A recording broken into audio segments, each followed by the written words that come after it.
अंग्रेजों से हमारे बाप दादा लड़ रहे थे, भारतीय लड़ रहे थे या संघी लड़ रहे थे। अब देश का युवा हिंदू मुसलमान इंडिया पाकिस्तान सुनने को तैयार नहीं है। हमारा देश धर्म आधारित नहीं है, यानी बिल्कुल नेता विहीन भाजपा हो गई है कि अब गाने वाले को ला करके सहारा लेना पड़ रहा है।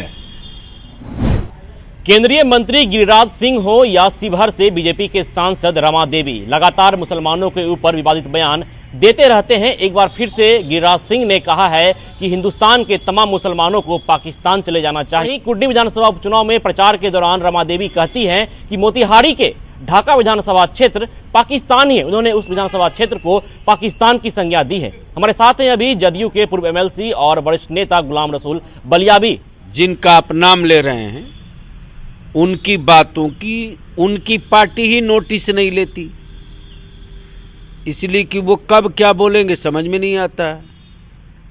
कभी वो बोल देते हैं कि जब से प्रधानमंत्री नरेंद्र मोदी प्रधानमंत्री बने हैं तब से भारत में आतंकवादी गतिविधियां बढ़ गई है।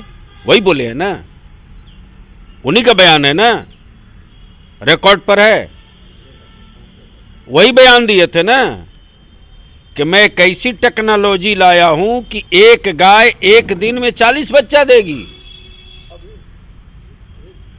तो इस तरह के वक्तव्य देने वालों को जनता क्या समझती है?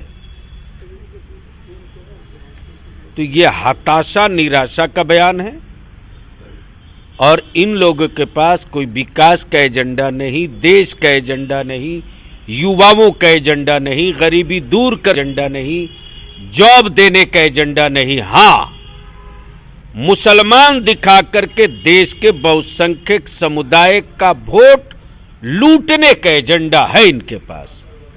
और अब ये दुकान बंद हो रही है। अब देश का युवा हिंदू मुसलमान इंडिया पाकिस्तान सुनने को तैयार नहीं है। अब देश का युवा ये पूछ रहा, रेल बिका कैसे बताओ, सेल बिका कैसे बताओ, एयरपोर्ट बेचे क्यों बताओ, 2 करोड़ नौकरी की बात किए थे, वैकेंसी क्यों नहीं लाए 8 साल में बताओ।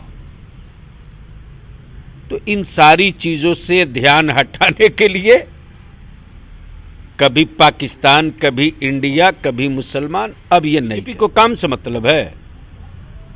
बीजेपी को काम से मतलब क्या? हां, काम किया है, इतना बढ़िया काम किया है कि जातीय आधारित गणना को रोका है।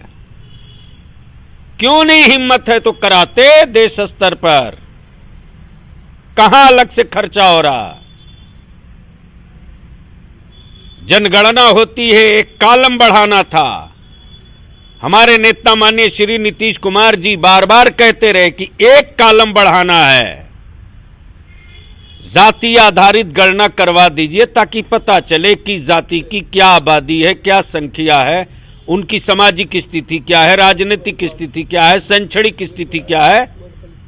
तो वो अब तक धर्म का लॉलीपॉप दिखा करके सत्ता लूटते रहे हैं। और हमारे नेता माननीय श्री नीतीश कुमार जी ने जब जाति आधारित गणना की बात की है तो वो देख रहे हैं कि दीवार सत्ता की खसक रही। लड़ाई हो रही थी तो वो कहां थे? याद नहीं है उनको? अंग्रेजों से हमारे बाप दादा लड़ रहे थे, भारतीय लड़ रहे थे या संघी लड़ रहे थे। जो लोग, जिन लोगों के कारणों से और जिन लोगों ने राष्ट्रपिता बापू की हत्या की, वो कह रहे हैं देश का जितना बहुसंख्यक समुदाय क्या बीजेपी को वोट देता है? आप बताओ ना, देता है? हमारा देश धर्म आधारित नहीं है और देश में हमारा, हम गर्व के साथ कहते हैं कि हम भारतीय हैं, इसलिए कि हमारा देश न धर्म आधारित है और न धर्म के अनुसार है। धर्म व्यक्ति का मतलब है, संविधान आधारित है। यानी बिल्कुल नेता विहीन भाजपा हो गई है कि अब गाने वाले को ला करके सहारा लेना पड़ रहा है। ये वही कर सकते हैं जिन्होंने काम नहीं किया है।